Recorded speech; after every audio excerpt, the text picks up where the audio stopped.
Hello， 大家好，欢迎收看最新一期节目，我是小袁。今天我们讲个菲律宾的案件，制作不易，希望大家看完后长按点赞键支持一下。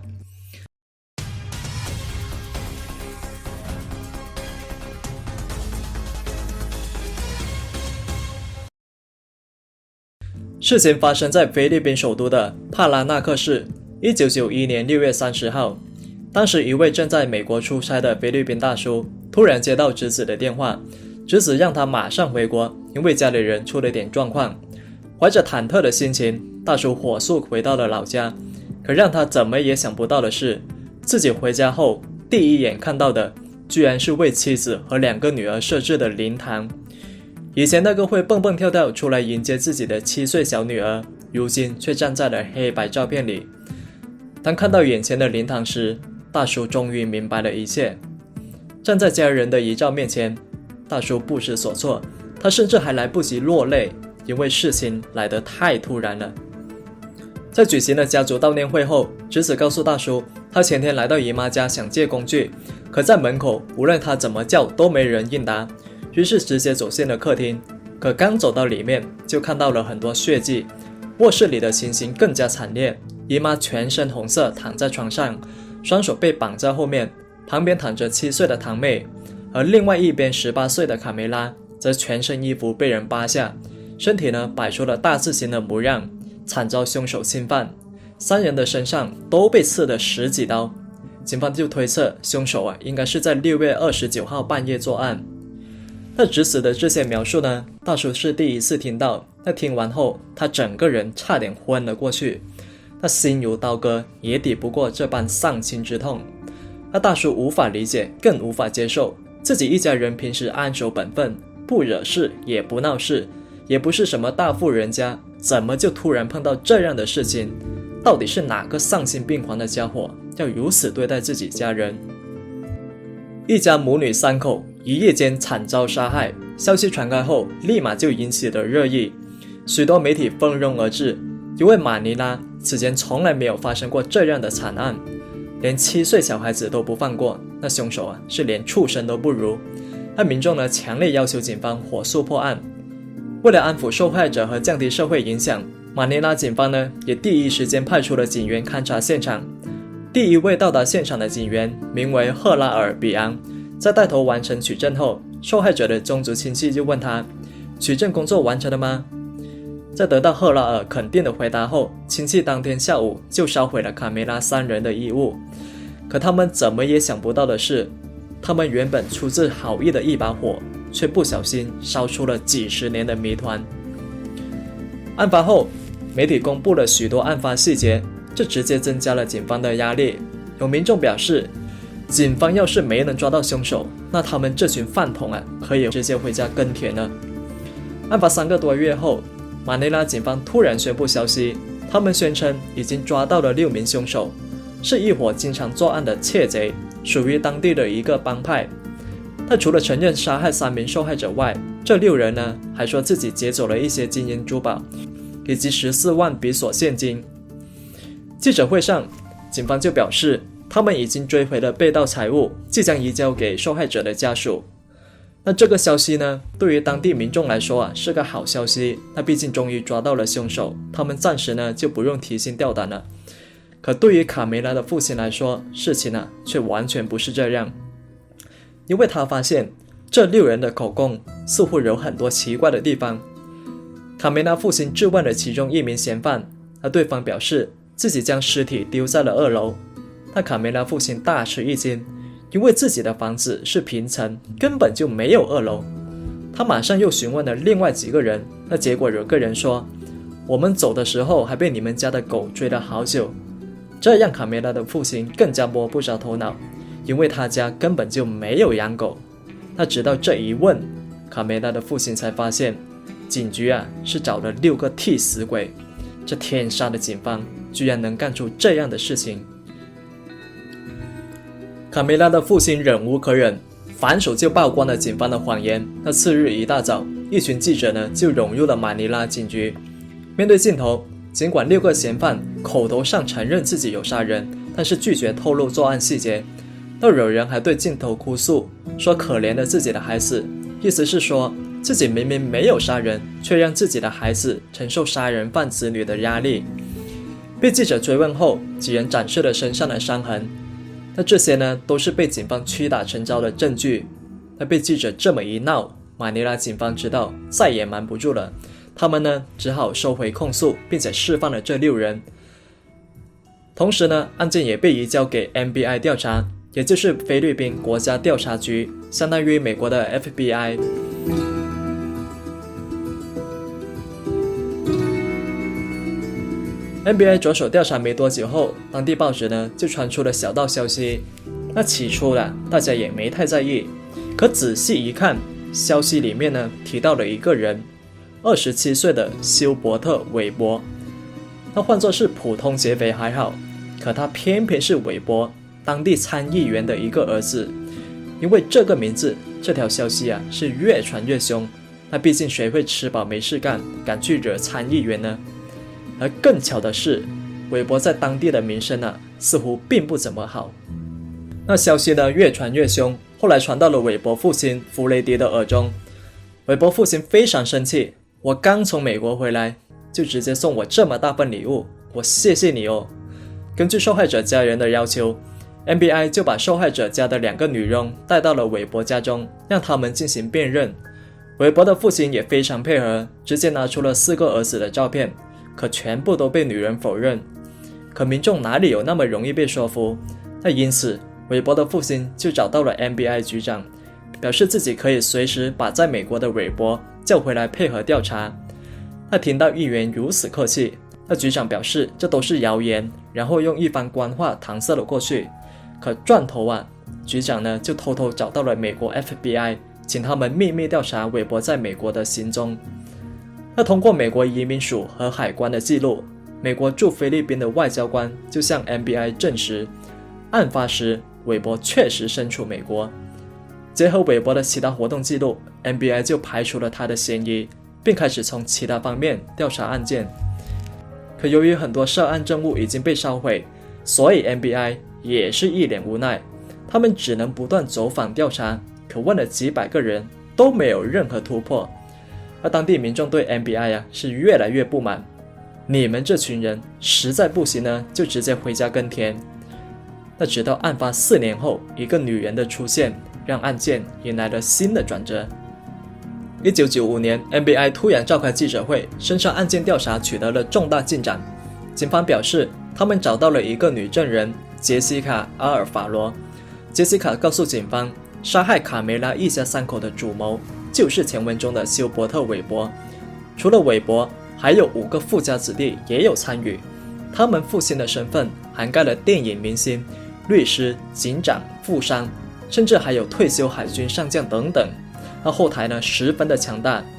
那不但如此，杰西卡还爆出第一个赶到现场的警员赫拉尔·比昂也有参与，是他偷偷处理的几人犯罪的证据。那消息一出，整个菲律宾都炸开了锅。根据杰西卡的说法，1991年6月29号晚上，他们来到了卡梅拉住所附近的一个停车场，然后围在一起嗑药。这几个人中就包括韦伯。嗑到一半时，几人不知怎么的就聊到了卡梅拉。一时兴起的韦伯提出想邀请卡梅拉过来一起开心，可由于卡梅拉家教十分严格，母亲呢不允许他随便带男生回家，所以韦伯便派自己去说服卡梅拉。在经过商量后，卡梅拉就同意趁着母亲不注意时，允许他们进入住所。到了后半夜时，趁着卡梅拉住所大门没关，自己就带着韦伯以及另外几个人走了进去，而其他人则在外面帮忙放风。在走进卡梅拉住所时，韦伯说过今晚要让卡梅拉被轮流宠幸，而自己将会是第一个。那看到韦伯跟着卡梅拉走进餐厅后，自己呢就走到了外面吸烟。就是在这个时候，自己看到了韦伯的2名同伙从卡梅拉家里搜出了一把刀，然后杀害了卡梅拉的母亲。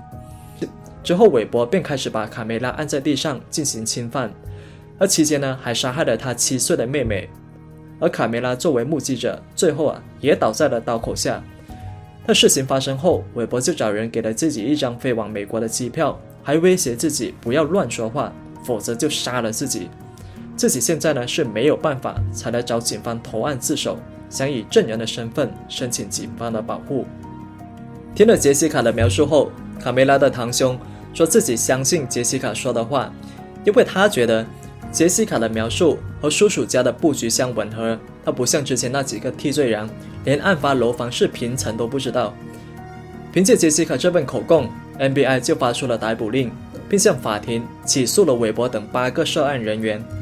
不过还没等警方上门抓人，韦伯和其中5人就主动现身警局。对于警方的指控，韦伯一直否认，他说案发时自己人在美国，不可能有机会作案，自己甚至根本不认识卡梅拉。而在自首的6个人中，包括韦伯在内，5个人表示自己不认识女证人杰西卡。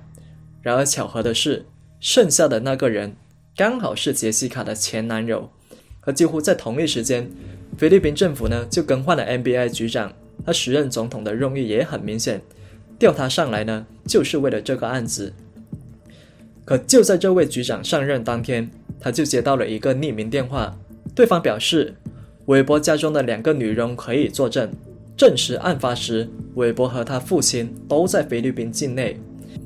其中一位女佣还帮韦伯洗过一件带血的衣服。除此之外，警方还找到了一位时装模特，当晚他说自己和韦伯几人一起嗑药，可他拒绝出庭作证。到了这里，警方就拥有了杰西卡的口供，还有女佣的证词。可仅凭借这些想定韦伯几人的罪那是远远不够的。于是呢，警方就找到6名自首的其中2人，试图让他们转为污点证人，指证韦伯，但是遭到了拒绝。而这边吃了闭门羹后，警方呢就又找到了第一个到达现场的警员，也就是前文中的赫拉尔，可同样被拒绝了。相反，赫拉尔不断强调自己没有帮韦伯等人清理犯罪证据。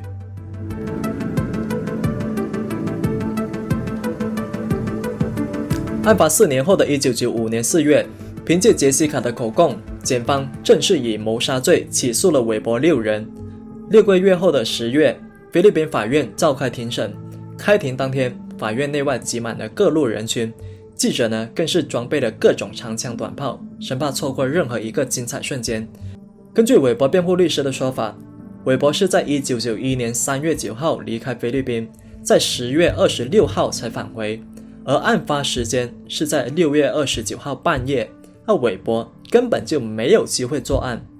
为了增强说服力，律师呢还出示了韦伯父子的证件，指出他们不可能让美国机构帮忙造假。同时，律师还调查了杰西卡，发现这个女人此前一直有吸毒的习惯，而且是警方在毒贩中的线人，专门将毒友的证据出卖给 FBI。不但如此，杰西卡的口供呢也存在前后矛盾。第一次录口供时，他说自己只是听到了案发过程，而不是亲眼看到。而到了法庭上，他却说自己是透过稍微打开的卧室房门看到了韦伯的作案过程。可经过实地考察，他所站的位置根本就看不到卧室里的床，连床都看不到，对犯罪过程又何来的亲眼目睹呢？很明显，杰西卡呢就是在撒谎。但即使如此，法官依旧判定杰西卡的口供有效。为了让法官信服，韦伯的辩护律师让人赶到了美国，专门采访了案发当天韦伯遇到的人，包括自行车店的老板等等。韦伯家人希望美国 FBI 能够出庭作证，证明案发时韦伯的确在美国境内，但是美国政府拒绝了这个请求，因为他们觉得这案子是菲律宾的内务，自己不可能派出外交官干涉，你们自己的问题自己解决。虽然在外交层面上，美国是不允许派出自己的官员直接参与庭审，但 FBI 呢还是以书面文件的形式向菲律宾法院移交了相关材料，包括韦伯的出入境记录等内容。可这些材料直接被菲律宾法官驳回了，因为法官觉得这些材料的真实性得让美国官方人员亲自出庭作证才能判断。说白了，就是法官认为韦伯一家人使用了超能力作假，而且那些证实韦伯在美国的目击者，大多数呢都与他们家族有或多或少的关联。那最有力的证据却直接被法官驳回，这可把韦伯一家人的心伤得拔凉拔凉的。在监狱中，韦伯告诉记者，警方要是能在这些材料中找出一点点作假的苗头，那不用等警方来抓，我自己会心甘情愿乖乖走进监狱。6个自首的嫌犯中，除了1号人物韦伯坚决否认作案，其他5人也坚决否认，并且仔细交代了案发时自己的活动轨迹，还提交了相关的证据。但是唯独有1个人没有提交证据，那就是杰西卡的前男友。他虽然交代了活动轨迹，但是没有提交证据证明，这就有点尴尬了。那你不提交证据就算了，好巧不巧，你偏偏是检方证人的前男友，这就让民众很难不多想。然而更加奇怪的是，法官居然直接采纳了这5个人的说法，唯独韦伯例外。那即使他手上有美国一手的材料。那说到这里，有人肯定会问，总共不是8个嫌犯吗？那除了韦伯6人，那还有另外2个没来自首的人去哪里了呢？菲律宾警方给出的解释是，没有直接的证据显示这2人有参与作案，所以呢就没有追究这2个人的责任。那回到韦伯身上，可以说他是全场焦点。那为了证实儿子无罪，韦伯的父亲呢是花费重金，一口气请了8个律师，还向法庭提交了142项证据。那结果只有10项被法官采纳，这可把辩护律师气得想骂人。不过眼下呢，他们还有一张王牌，那就是 DNA 证据。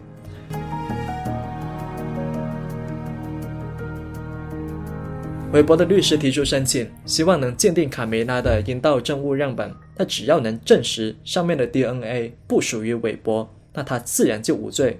那所以事情到了这里就结束了吗？没有，因为法官直接就拒绝了这个提议。那理由是菲律宾当时没有 DNA 检测技术。那有观众肯定会说，那难不成地球上只有菲律宾一个国家吗？那话是这么说，但是当时菲律宾法院呢还没有接纳 DNA 技术。而更尴尬的是，案发那几年呢，菲律宾经常停电，所以法官就认为玻片样本很可能已经被污染，所以拿去重新鉴定的意义呢也不大。在吵了将近6年后的2000年，控辩双方终于迎来了一审宣判。1月6号早上8点半，法院开始宣读审判结果。那虽然审判书有186页，但实际上呢就一句话：韦伯6人谋杀罪和强奸罪名成立，判处无期徒刑。那除了韦伯6人，第一个到达案发现场的警员赫拉尔，因为参与销毁证物被判11年监禁。那所以问题来了，那辩方明明有这么多证据，那其中呢还包括美国的文件，那为什么菲律宾法官就是不采纳呢？那原因很简单，就像前面说过的，美国方面呢没有派出官员出庭作证，所以这些证据无效。那菲律宾法官甚至还直接驳回了 FBI 的信件。那其次，法官认为韦伯拍摄的那些自称是在美国生活的片段有被篡改的嫌疑。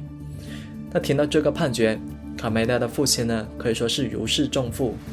他觉得自己为家人做的最后一件事情终于看到了结局。可同样是作为一个父亲的弗雷迪，他依然坚称自己的儿子没有杀人。儿子入狱后，几乎每个周末只要一有空，弗雷迪就会带着家人一起去监狱看望儿子。一审宣判5年后的2005年，韦伯父亲就向上诉法院提起了上诉。但不幸的是，5个法官中只有2个法官认为韦伯无罪，那所以呢只能维持原判。韦伯的辩护律师提出，那到了现在 DNA 技术呢已经非常成熟，法院呢也已经采纳了这项技术，所以希望警方呢能够重新鉴定当年的阴道样本，那以此确定韦伯的清白。那按理说这个鉴定那虽然不一定能揪出真凶，但是一定能确定韦伯是否有参与。然而就在韦伯一家人苦等消息时，菲律宾警方告诉他们，当年的玻片样本不小心弄丢了，没法进行鉴定。那听到这话，韦伯的父亲是大吃一惊，这么重要的证物，你们警方居然能够给弄丢，这可是证明我儿子清白的最后一丝希望了。2010年，也就是案发19年后，菲律宾最高法院受理的该案，就是我们常说的3审。在这次审判中，4名法官认为韦伯有罪，7名法官认为他无罪，理由很简单，检方证据不足，无法证明韦伯等人有参与作案。那最终韦伯6人呢就被改判无罪，那这也是该案最终的审判结果。那韦伯等人呢也正式结束了15年的监狱生活。那自从这件事情后他的父亲弗雷迪呢也退出了政坛。那直到现在，这起案件呢依然充满争议。在警方破案之前，案发现场至关重要的衣物居然被直接烧毁。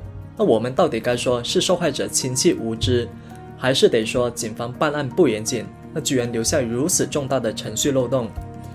那同样作为重要证物的精液样本，菲律宾警方呢居然能够搞丢。他们到底是真的不小心，还是说背后存在着更大的阴谋？